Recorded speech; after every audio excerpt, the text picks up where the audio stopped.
Assalamualaikum warahmatullahi wabarakatuh. Saudara saya sekalian, apa khabar? Siapa yang merasakan dirinya suka kembung ataupun merasakan perutnya ke depan, belum lagi cerita obes, sebab obes tu satu topik yang lain, tapi sekarang ni kita nak cerita tentang perut saja ataupun tentang abdomen saja, tak kira lelaki ataupun wanita. Boleh? Semua suara no problem, okey, boleh dengar ya. Okey, so saya dah dekat betul ni, okey, dengan mikrofon. So anda sekalian, siapa dalam ni tolong jangan malu. Saya angkat tangan dulu. Perut kita lebih daripada 1,5 inci kalau you pegang dia macam tu. Cuba pegang sekarang. 1,5 inci. Okeylah, kita bagi peluang lah, bagi orang panggil apa, bagi freedom sampai 2 inci lah. Okey, ada tak? Kalau 1,5 inci lebih kurang untuk lelaki, 2 inci untuk wanita lah. Sebab apa, wanita saya faham bila kita dah lepas bersalin, anak dah 3-4, betul tak, minimum kan. Sekarang ni tak adalah anak sampai 7-8 kan. Pun dah mula at least 2-3 inci. Bila you pegang tu, you ngap tangkap dia, dia boleh sampai 2-3 inci. Orang lelaki minimum 1,5 inci. Ramai tak kat sini? Saya angkat tangan dulu. Saya pun ada lebih kurang 1 inci ni. Bila saya ikut musim juga. Kalau musim tak PKP dulu, boleh keluar pergi makan gila-gila, dia pun naik. Kalau musim PKP pun naik juga. Sebab apa, kat rumah sekarang banyak boleh order makanan daripada apa, fast food punya apa tu panggil, sekarang ni kan boleh Korea kan. Dengan Panda lah, dengan Grab lah, macam-macam kan, Lala Move lah. You nak apa pun sekarang, bahkan sekarang lebih banyak orang deliver food daripada dulu, betul? Baik, tapi malam ni saya rasa anda mengaku je lah, supaya kita sama-sama tahu apa masalah sebenarnya kalau perut kita boroi dan buncit. Kadang-kadang you timbang berat badan you, you rasa dah ideal. Contoh, kalau saya 70 kg, kalau saya tinggi 170 sentimeter, harusnya kan saya dah ajar dulu lebih kurang 170 tolak 100 tinggal 70. So kalau saya sekarang 70 kg, wah cun lah kan. Tapi saya timbang tadi dah 72, katakan lebih 2 kg untuk orang lelaki dan wanita pun dibenarkan. Okey, naik atas turun bawah sikit 1 atau 2 kg among friends, jangan kita kelang kabut. Okey, bahkan saya benarkan sampai 3 kg pun. Tapi kalau atas pada 5 kg, dah mulalah, itu dah dikirakan overweight. Lepas tu kalau atas pada minimumnya sampai berapa, 10% lagi atas tinggi daripada yang sepatutnya. Saya ulang, lebih daripada 10% daripada sepatutnya. Katakan sepatutnya saya 70, lepas tu jadi berapa, 77 kg. Itu berarti dah 10% tambah, itu dah mula dikirakan obese. Jaga baik-baik. Bila naik double 20%, itu dikira kronik yang obese teruk sangat. Jadi malam ni kita fokus kepada perut saja. Siapa yang perutnya ke depan tadi dah angkat tangan, okey, tak payah angkat tangan lah.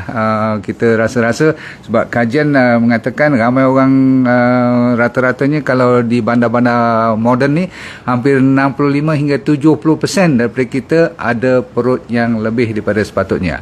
Kenapa bahagian perut atau abdomen yang penting sekali? Ini dipanggil, kalau orang Melayu kata perut boroi lah, atau perut buncit.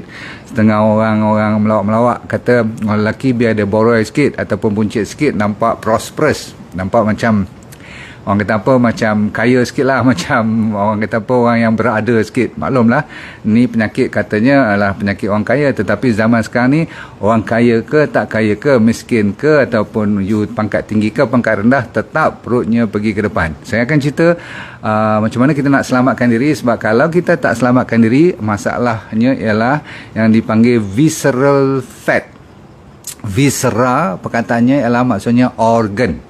Anda tahu, cuba pegang perut sekarang, apa yang anda rasa sekarang, ada kulit tak? Ada kulit kan? Okey, di bawah kulit tu ada 3 lapis. Okey, kulit anda ada 3 lapis. Bawah tu, bawah pada apa tu, hypodermis tu kan, epidermis, tengah, lepas tu dalam, belakang tu dia tak bermasalah. Okey, subcutaneous fat tu tidak bermasalah besar. Paling-paling tinggi pun setengah ataupun 1 cm lah tebal. Tetapi di bawah tu lagi ada satu lagi layer yang di dalam organ-organ you seperti perut, bawah perut tu ada intestine, bawah intestine tu ada big colon, lepas tu belah kanan ada apa? Ada liver, belah kiri ada pancreas, lepas tu ada spleen lagi kan.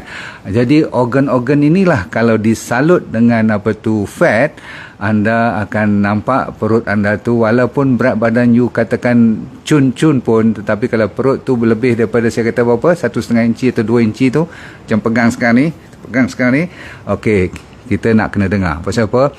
Visceral fat ni lah yang lebih bermasalah daripada kalau you cuma boleh cubit-cubit kat luar-luar je. Faham tu? Baik. Dan sebab itulah kalau you tengok angle daripada sisi, kalau ambil gambar ataupun daripada depan tak sangat. Ramai orang dia tahu bila dia buncit dia ambil gambar daripada depan. Sebab apa? Depan tak nampak dia punya curve tu kan. Kalau sisi sikit je angle salah, selfie dia suruh ambil lain. Pasal apa? Nampak perutnya buncit.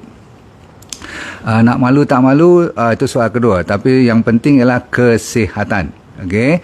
So saya ulang lagi sekali, bagi mereka yang lupa pada formula untuk mendapat berat badan yang unggul, dia lebih kurang tinggian dalam sentimeter tolak 100. Itu balance-nya, itulah dalam kilogram. Lebih kurang itu sebagai estimate yang you harus pegang sampai mati. Maksudnya you punya berat badan. Rasa-rasa lebih tak? Saya tengok orang perempuan, sebab sebagai doktor ni memang tak boleh cerita kepada orang, tetapi you pun tahu sendiri kan, baju yang pakai baju kelawang tu, tahu tak? Lagi besar jubah you pakai, rupanya dalam tu kalau kita betul-betul periksa berlipat-lipat. Dia punya dodol tu, minta maaf lah saya cakap, bawah pada dada je dia dah naik dah. Okey, kadang-kadang sampai tinggi pada dada lagi. Okey, dan di belakang saya kata tu, dalam tu semuanya disalut dengan fat. Lebih-lebih lagi kalau dia menyaluti you punya bahagian arteri ataupun vein ataupun pembuluh darah, lepas tu dia cover you punya liver especially. Dan liver ni kalau jadi fatty liver, tahu tak kan saya kata umur 20-an dah mula boleh kena fatty liver. So kalau lemak lebih membaluti you punya liver, lama kelamaan dia akan menjadi cirrhosis. Cirrhosis macam bayangkan liver punya sel tu bertukar semua jadi fat dulu. Fatty liver ni lama-lama jadi cirrhosis, ada radangan, inflammation, lepas tu dia berparut. Bila berparut dia tak mula berhasil ataupun mengeluarkan bahan-bahan yang sepatutnya, lagi banyak fat akan ditabur. Bukan di bahagian liver saja, bahkan diluahkan ke bahagian bawah-bawah tu sehingga ke bahagian perut ke depan tu. Ada satu condition yang dinamakan iaitu seperti ascites. Pernah dengar ascites tak? Ascites ni bukan takat lemak saja, bahkan cecair protein dan lemak yang lebih-lebihan daripada liver tu mengalir turun sampai kan macam ada orang panggil macam tangki air pula kat situ. Itu protein-protein tu bahaya. Doktor akan bagi you punya diuretik, akan suruh jangan banyak sodium dan sebagainya.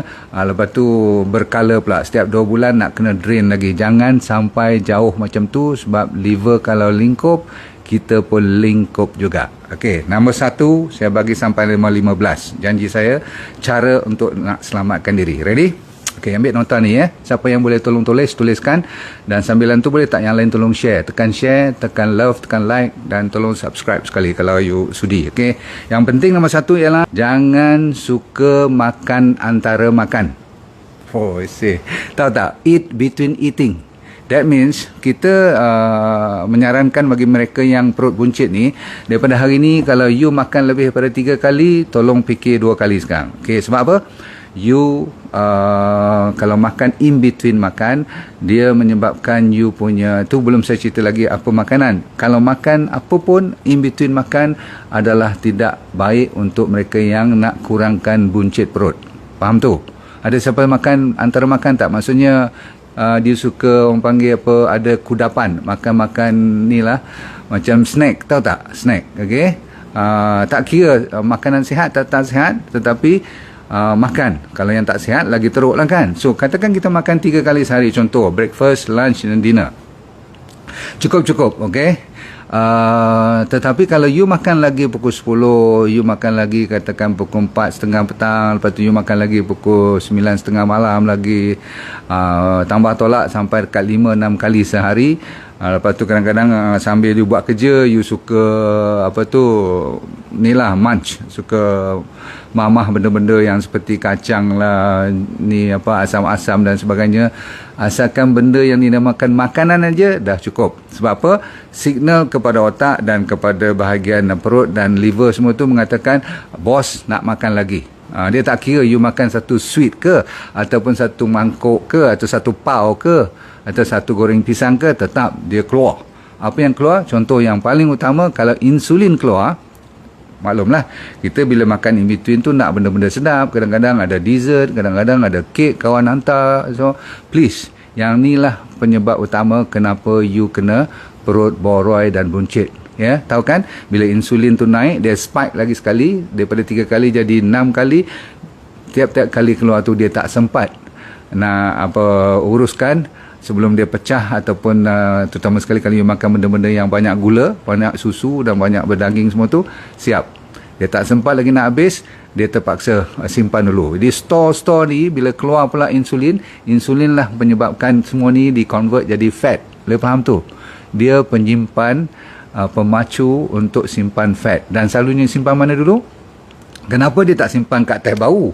Kenapa tak simpan kat lutut? Kenapa tak simpan kat punggung? Ada juga yang simpan sampai melebar punggung tu. Tetapi yang kenapa bahagian perut itu dipanggil starvation mode. Dia rasa macam bos tak cukup, sebab tu bos nak makan banyak, so dia simpan. Di simpanan yang paling dekat ialah dengan liver ataupun dengan perut. So dia bahagian abdomen lah, faham tak? Itu dipanggil Tuhan bagi fitrahnya. Kenapa bahagian perut tu tidak ada tulang? Kenapa bahagian perut tu boleh sampai pegang bawa baby pun? Pasal apa? Dia boleh expand. Faham tu? Ini semua Tuhan jadikan magic juga. Nombor 2 ialah tolong jangan salah makan. Walaupun saya recommend banyak sayur-sayur, tapi kalau you ada setengah-setengah jenis sayur yang you tak boleh makan dan you suka kembung, contoh setengah orang tak boleh makan gobis, faham tu? So you janganlah makan gobis. Setengah orang tak boleh makan katakan bayam, walaupun bayam yang saya suka sangat recommend bayam, kangkung semua ni, ada jenis-jenis sayur yang you kembung. You sendiri tahu, lain orang lain dia punya sayur-sayurannya, terutama sekali yang rangup tu lah kan. So cruciferous fruits ni veggie ni memang bagus, tetapi kalau you selalu kembung, you dah tahu yang tu you tak boleh. Kan manusia ni berbeza-beza. Jangan tanya saya pula kenapa doktor orang lain boleh makan bayam, saya tak boleh makan bayam. So sama juga, kenapa setengah orang tak boleh makan beras yang jenis A, dia boleh makan beras B. Gluten tak gluten, semua tu you kena faham. Apa yang you allergic, terutama sekali vegetable yang boleh kembung, tolong tolak ke tepi.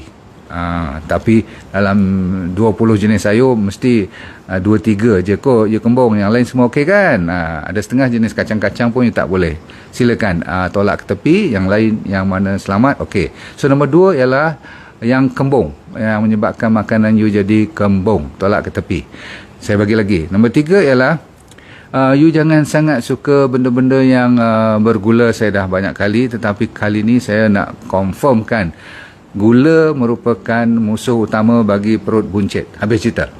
Sama ada gula tu you nampak ataupun tak nampak. Yang lebih banyak ialah you tak nampak. Sebab apa? Dia dalam bentuk apa? Dalam bentuk kek, dalam bentuk aiskrim, dalam bentuk apa lagi? Roti, dalam bentuk biscuits, dalam bentuk ni lah, benda-benda yang seperti donat lah, kadang-kadang benda-benda yang dalam biasa-biasa macam roti canai pun ada. Banyak tepung-tepung ni pun asal usulnya tak lama lagi akan jadi gula. Gula kalau lebih sangat dia akan jadi fat. Faham tu? Dan semua-semua ni akan menyebabkan, selain daripada meningkatkan insulin yang menyebabkan boleh buncit, itu pendekkan cerita, tapi dia juga boleh menyebabkan inflamasi. Rupanya makanan-makanan yang asasnya pada gula ni, dia boleh menyebabkan radangan. Okey, jadi inflammation. Bila inflame, you tahulah bahan-bahan ataupun organ-organ yang inflame atau sel-sel yang inflamasinya cukup orang macam dia tengah marah tu, mesti dia bengkak. Lama-kelamaan dia akan jadi buncit juga. So 1, 2, 3, saya habis. You tahu juga kan minyak-minyak yang ada omega 6 seperti fast food punya minyak, rendam dia goreng, deep fry semua tu. Petang-petang kita balik kerja, kita singgah tepi jalan, kita beli yang recycle oil semua tu, confirm ada omega 6. Omega 6 adalah penyebab buncit juga. Tahu, yang penting ialah omega 3. Saya dah ceritakan kalau dulu kita ambil minyak ikan, sekarang kita ambil contohnya seperti minyak kelapa sawit ataupun minyak sacha inci oil. Baik, next. Seterusnya, nombor 4, siapa yang suka overeating? Yang ni satu tabiat untuk orang-orang zaman moden yang suka pergi bercuti, terutama sekali suka pergi restoran semua ni. You tengoklah, kalau ada buffet, jarang-jarang you makan kalau bayar yang RM38, nak makan macam RM3.8. Bohong, mesti you makan macam RM40 punya, betul tak? Baru orang kata balik modal kan. Jadi kalau orang bawa you pergi buffet, you jangan nak sombong lah, tak mau makan tu, tak mau makan ni. Maka you pun makanlah semua. Yang ni adalah penyebab seterusnya. So nak selamatkan diri, jangan rapat dengan buffet. Sebab confirm you tak akan boleh jadi penyabar dan tak boleh tahan nafsu you. Maka kadang-kadang semua tu sedap-sedap belaka pula tu, betul tak? So please, we always overeat. People yang makan lebih daripada sepatutnya, selain daripada tak ikut sunnah tu, itu cerita satu lagi. Tetapi sebenarnya kita sebenarnya dah tahu penyakit apa yang kita akan dapat. Confirm. Itu lebih kurang amount of food, jumlah timbangan gram makanan. Selalunya orang Malaysia tak kurang pada 1 kilo. Kalau you pergi makan yang steady kat rumah pun, kalau tengah masakan yang you suka tu, confirm. So yang ni adalah musuh utama kita. So you jangan overeat. Saya rasa yang ni lebih kepada disiplin. Tapi nak apa nak buat? Kalau dari setahun demi setahun you boleh tangkap lebih pada 2 inci, lepas tu sampai 2 inci. Kalau sekali tak apa, boleh ambil 2 inci, lepas tu atasnya lagi 2 inci, bawah lagi 3 inci, sampai 3 lapis. Tak boleh lah bang. Saya rasa kita menzalimi diri. Hari ni kalaupun you meluat dengan cerita I, you terpaksa dengar. Pasal apa? Saya lebih minat kepada nak jaga you daripada tak kena penyakit. Ingat tak saya kata tadi, kalau liver dah rosak, pankreas dah rosak, insulin pun tak boleh keluar semua, lagi kelang kabut, betul tak? So bile pun dah rosak, jadi bahaya sangat. Okey, baik, sambung. Nombor seterusnya ialah nombor 5. Yang ni selalu bahkan kita dinasihatkan, jangan makan selagi tak lapar. Itu dia. Jadi saya perhatikan diri saya sendiri, kalau tengah hari tu rupanya kadang-kadang kita nak kurangkan daripada 3-4 kali makan, nak jadi 2 kali tu semua boleh sebenarnya. Sebab apa? Kalau tengok-tengok balik, rupanya kalau tak ada makanan depan mata kita, ataupun kalau kita tak fokus kepada makan, rupanya body kita ni boleh tahan. Faham tak? Jadi kita sebenarnya bukan lapar sangat. Kadang-kadang kita cuma dahaga je. In fact, there's a book called You're Not Hungry, You're Only Thirsty. So kalau you pergi minum, sekurang-kurangnya, kalau saya tu ambil RX Lite lah kan, sebab nak ganti, tak mau makan banyak, sebab RX Lite cuma 110 kalori. Kalau saya pergi turun makan nasi ataupun makan tengah hari, walaupun sayur banyak semua campur-campur, mau juga dekat 700 kalori kadang-kadang kan. So jadi kita nak kurangkan. Rupa-rupanya bukan pasal lapar, pasal nafsu sebenarnya. So cuba kontrol, bila tak lapar betul-betul jangan makan, bila lapar baru makan. Dan of course berhenti sebelum kenyang lah kan. Yang tu kita faham. Itu nombor 4 tadi, jangan overeating. Kalau overeating tu maksudnya kita kenyang pun kita makan lagi. Baik, yang ni berhenti sebelum kenyang lagi.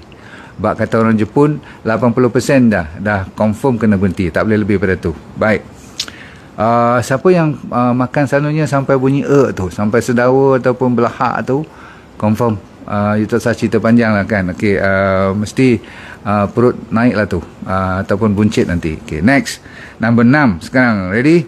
Saya nak cerita number 6. Yang ni you suka. Didapati dalam kajian, siapa yang tak cukup tidur, dia senang buncit. Jadi you jangan melawak dengan tidur, sebab tidur didapati boleh menyelesaikan banyak masalah boroi ni. Rupanya siapa yang cukup tidur, yang kualiti tidurnya best, dia selalunya kurang bermasalah perut ni, boleh boroi dan sebagainya. Pasal apa? Dalam masa tidur tu lah ada keluar dinamakan growth hormone, melatonin, ada satu lagi nama glucagon. Yang ni semua dia dia pecah lemak. Ni trik yang telah dikonfirm. So saya ulang lagi sekali, tidur merupakan strategi utama untuk nak kurangkan boroi. Saya tak kata pula lebih tidur, saya kata cukup tidur. Okay. Kurang tidur memanglah menyebabkan kita senang naik bahagian perut ni. Jaga baik-baik. Okay. Alright, number 8 ialah digalakkan makan protein, tetapi protein yang datang daripada vegetable. dibenarkan untuk 2 kali seminggu. Dalam D&D diet saya pun, saya benarkan diri saya makan daging sedikit, kalau nak makan telur sedikit, ikan sedikit ke apa, tu lepas geram, no problem. Sebab kita ni manusia serba ada nafsu yang fitrahnya dah 4-50 tahun makan. Lepas tu sekarang orang nak suruh berhenti makan terus, tak boleh lah kan. Bukan you vegan pun. Dan sebenarnya daging bukan haram pun, dan bukan tak dibolehkan makan, boleh makan. Cuma saya dah kata kenapa daging tak boleh. Banyak kali saya cerita kenapa susu tak boleh, gula you dah tahu. So boleh ambil protein yang lebih kepada sayur-sayuran. Banyak protein daripada kekacang, banyak protein. Bahkan buah seperti avocado semua tu, daun-daun seperti moringa semua tu kan, dia memang banyak. Ulam-ulam semua tu, yang hijau-hijau semua tu memang banyak protein. You jangan risau, okey.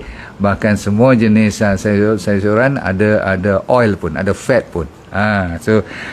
Cuma dia kata kat sini jangan sampai body you tak ada protein langsung. Kalau ada rumpai laut, yang datang daripada ni lah, lautan tu semua tu, yang seperti klorofil semua tu, bagus. Okay, you jangan risau, ambil protein-protein yang daripada yang menghijau ni, you selamat daripada nak buncit. Malam ni kan topiknya supaya you tak buncit, betul tak? Okay, seterusnya number 9, exercise yang you boleh buat dan you rasa tak seksa nak buat, tapi tetap kena buat. Setengah orang kata saya tak suka langsung exercise, tak boleh lah. You kena belajar. Asalkan saya selalu cerita tentang exercise, ada 2 style, satu aerobik, satu anaerobik. Siapa yang boleh exercise lebih daripada 20-30 minit, dia dah mula habis dia punya gula punya burning. Selalunya bila you exercise 20-30 minit pertama tu, dia pakai apa? Dia pakai gula, pakai you punya carbohydrate. Dan yang penting ialah make sure you punya exercise tu, saya kata apa tadi, lebih daripada 25 minit. Kajian dibuatkan untuk mereka yang bawah pada 25 minit, dia belum pakai fat lagi, dia belum pakai lemak lagi. Faham tak? Kita kan malam ni nak fokus kepada belly fat ataupun buncit lemak ni sebenarnya kan. So semua tu lemak tu jangan main. So nak bagi pecah lemak tu, dia kena atas pada 25 minit.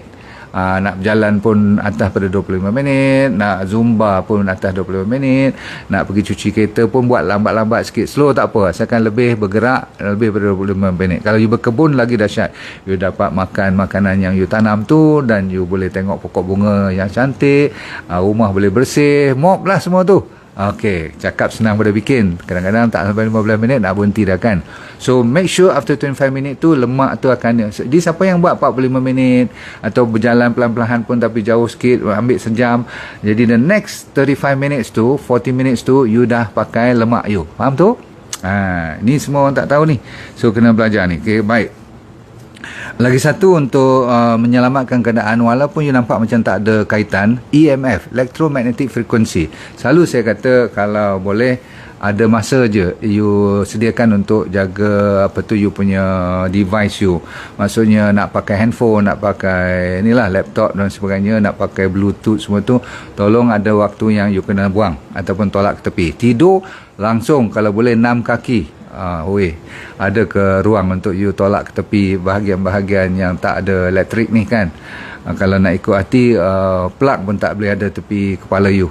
Okay? Kadang-kadang setengah orang kan, modern ni dia senang capai dia punya charger dia. Dia kata dia bangga lah sebab everything is dengan tangan dah sampai. Rupa-rupanya tu adalah membahayakan. Ada kaitan dengan metabolisme sehingga kan boleh menyebabkan you buncit. Tengok tu, tak cerita pasal penyakit lain pun. Satu lagi saya nak cerita ialah kalau boleh belly fat ni atau boroi atau buncit ni yang disebabkan oleh lemak banyak ni, dia sebenarnya bukan masalah diet sangat, dia bukan masalah you exercise tak exercise. Sebenarnya dia masalah hormon, dan hormon yang paling utama you kena dengar malam ni ialah hormon stres, namanya cortisol. Jadi kalau you fikir-fikir balik, sejak bila you mula gemuk ni? Gemuk pula. Sejak bila you mula gemuk pun sama lah kan. Ramai yang buncit, dia selalunya gemuk juga, betul tak? Kadang-kadang you tak tahu you gemuk ke you buncit. Kadang-kadang gemuk tu teramat sangat sampai buncit tak nampak dah. Okey, yang penting ialah orang perempuan terutama sekali, tak kira lah orang lelaki pun ada masalah hormon. Bukan masalah estrogen ke progesteron ke testosteron, masalah kortisol. Kortisol ni bila you meluat kerja you, saya kata bila you tak suka pergi office, you suka bergaduh dan sebagainya, you memang tak happy lah. Stress je all the time, muka masam je, nak pergi kerja tu macam nak bawa gunung punya berat, rasa confirm you akan senang buncit. Tak percaya cuba tengok. You dulu masa student okey kan, bila you dah kerja macam mana cerita? So jangan salah strategi. Kalau terpaksa tukar kerja, zaman sekarang tak boleh pilih sangat lah, tapi saya takut kalau sampai bila-bila pun perut tu tak turun-turun juga, cuba check tempat kerja you, happy ke tak happy.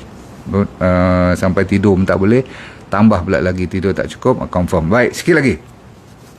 Nombor 11 ialah menses. Kalau menses you, orang perempuan, huru-hara pun tak boleh kontrol. You punya 3-4 lipatan tu tadi. Okay. So betulkan apa tu menses dulu. Lepas tu siapa yang suka makan MSG ataupun makan sekarang dia tak tulis MSG lagi dah. Dia pandai. Dia tahu you kalau tengok MSG you cuba nak lari, dia letak modified food starch, dia tulis kat situ. Kita pun baca modified food starch. Macam apa makanan ada starch saja. Oh, ada kanji pula macam tu. Jadi you rasa selamat rupanya MSG. Dan siapa yang suka makan luar, terpaksa makan luar, maklumlah pergi kerja dan sebagainya, cuba belajar tengok bawa sikit makanan daripada rumah yang tak ada MSG dan sebagainya, sebab kat luar tu gula dan MSG biasa. Kalau tak ada, tak dinamakan restoran. Faham? Okey. Seterusnya, siapa yang suka overtraining, mentang-mentang saya kata exercise bagus, you dah mula sign up nak jadi triathlon runner lah, nak lari marathon lah, nak buat sampaikan apa tu you punya, I selalu nampak orang selfie dia bubuh dia punya berapa kilometer dia dah cover, berapa speed dia buat, berapa degree dia boleh naik kalau yang basikal ataupun yang berlari dan sebagainya.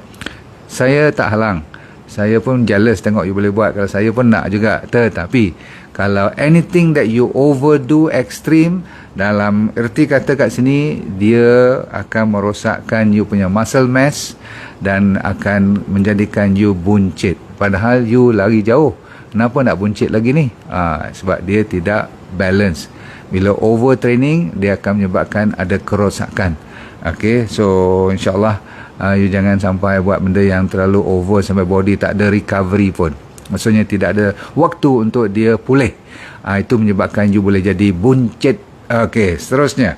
Last ialah constipation. Kalau you selalu constipate tu apa? Sembelit, ada chance. Memanglah kalau you tak boleh buang, terutama sekali buang air besar pula tu kan, memang macam-macam berlaku dan bakteria tengah mengamuk ke atas sana, dia pun tak boleh buang lebih-lebihan. Banyak sangat bakteria yang nakal-nakal tu, senang jadi buncit sebab bakteria mainkan peranan untuk menjaga you punya body shape dan sebagainya. Okey, jadi apa you nak buat? Saya ulang lagi sekali sekarang supaya you dapat jawapannya. Okey, supaya you tidak buncit lagi dah. Mulai sekarang you ikut D&D diet.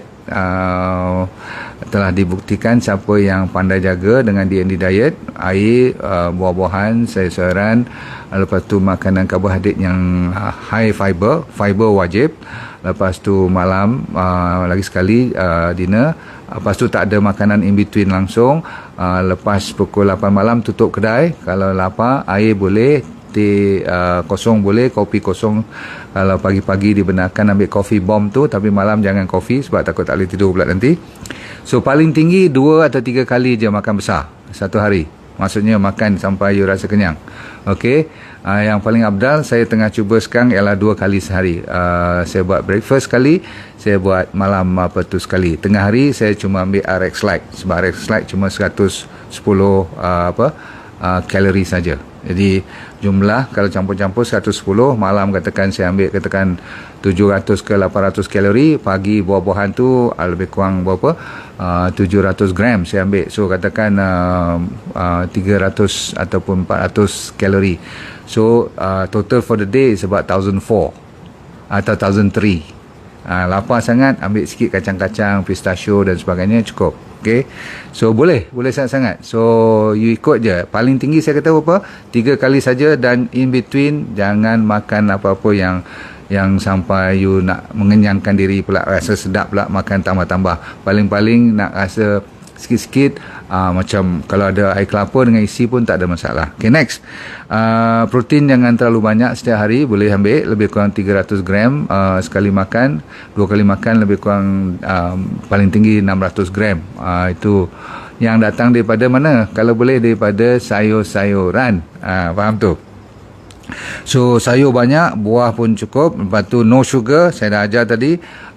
Minyak boleh yang sehat, minyak seperti saya kata apa, olive oil, apa, minyak kelapa sawit, minyak kelapa terutama sekali yang kita buat yang baru ni untuk kanak-kanak pun kita ajar you ambil Lorix kan, apa tu, virgin coconut emulsion tu, virgin coconut oil yang telah di-convert supaya sedia makan, sedia dapat energi. Sebab kita kadang-kadang lapar, kita nak makan apa in between tu, minyak-minyak seperti Lorix ni lah, apa tu, virgin coconut oil kita boleh minum. In between pun tak apa yang tu, sebab minyak tidak menyebabkan you buncit. Jaga baik minyak yang bagus-bagus ni. Sacha inchi oil pun tak menyebabkan you buncit. Okay, so no problem. Habatus sauda pun boleh, no problem. Okay, apa lagi? So yang saya benarkan diri kita makan ialah olive, tadi saya dah kata, avocado, chia seed, pecan. Pernah dengar tak pecan seed? Ni untuk orang yang nak hilangkan buncit, ikut ni, chia seed, pecan, walnut, coconut oil dan atau coconut emulsion tadi bagus.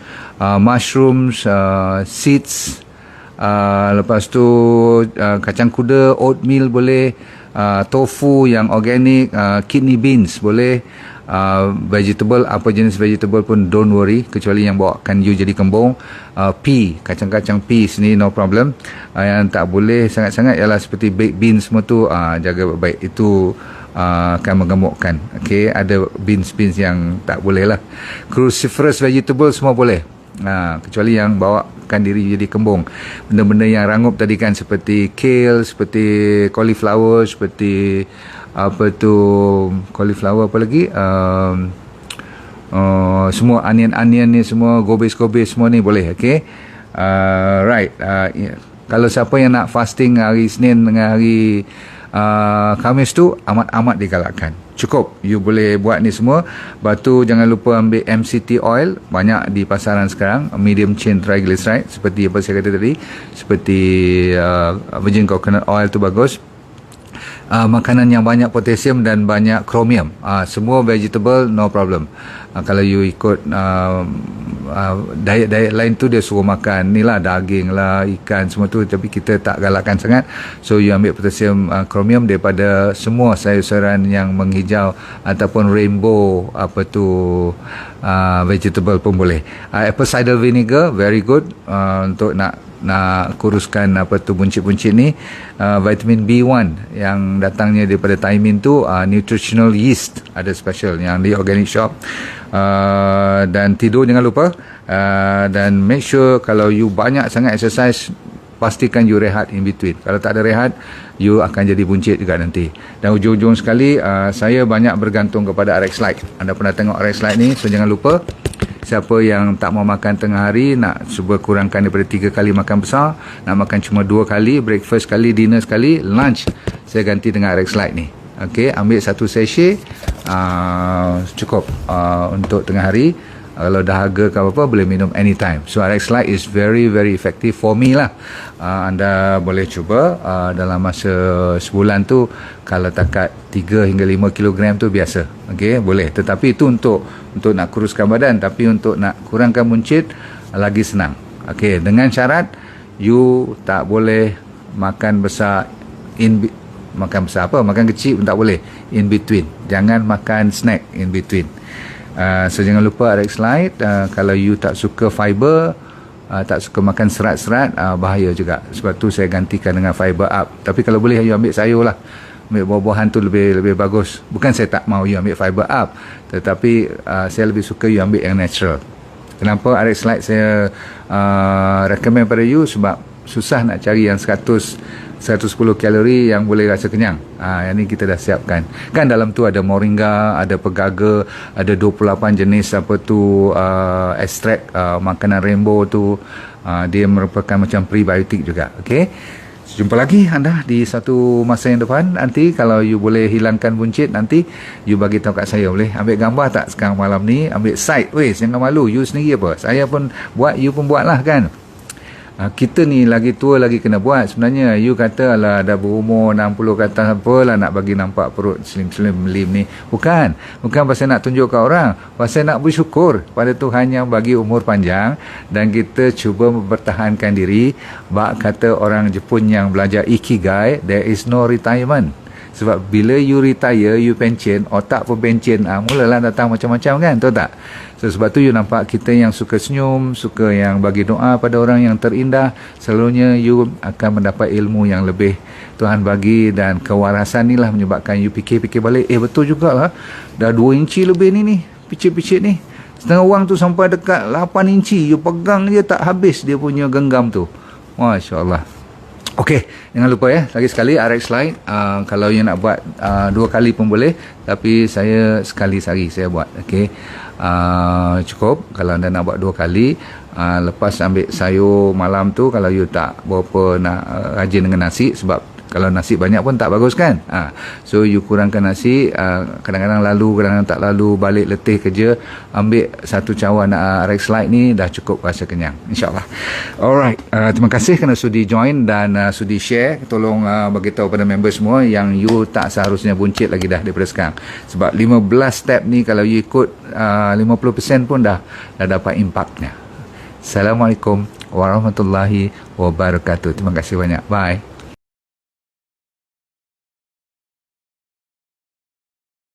Assalamualaikum warahmatullahi wabarakatuh. Nama saya Dr. Nurdin Darus. Dulu pernah bekerja di Majlis Sukan Negara, Jabatan Psikiatri di University Hospital, dan lepas tu saya buat corporate program. Tapi Tuhan bagi rezeki kat saya untuk kena kanser pada 2001. Bukanlah seronok, tetapi pengalaman. Kali kedua saya kena relapse pada 2012. Di pengalaman tu saya nak share dengan anda, kalau anda bermasalah berpenyakit ataupun sama ada dari segi fizikal ke mental, tak jadi hal, asalkan you nak merubah hidup you. Dan bagi mereka yang belum sakit pun paling mustahak untuk mempertahankan, menghindar daripada kena sakit. Tapi insyaAllah dalam program yang dinamakan DND Well for Life 90 Day Challenge, maksudnya 90 hari punya cabaran ni untuk meningkatkan kesejahteraan dan kesihatan hidup anda. Mau tak? Okey, apa yang dia akan dapat dalam program tu, nanti kita akan ajar teknik-teknik macam mana nak menyelesaikan masalah penyakit dulu secara alami. Kita fokus kepada penyakit yang serius dulu, kanser lah, diabetes, high blood pressure, kolesterol, jantung, untuk autoimun terutama sekali, arthritis, gout,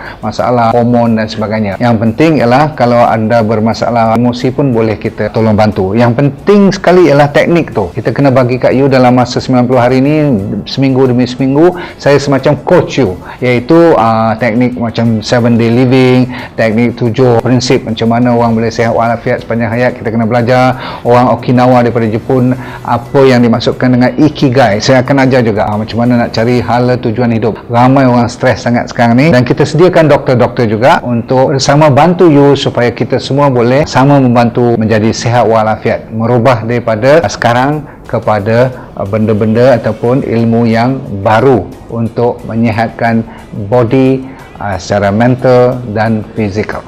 Okey.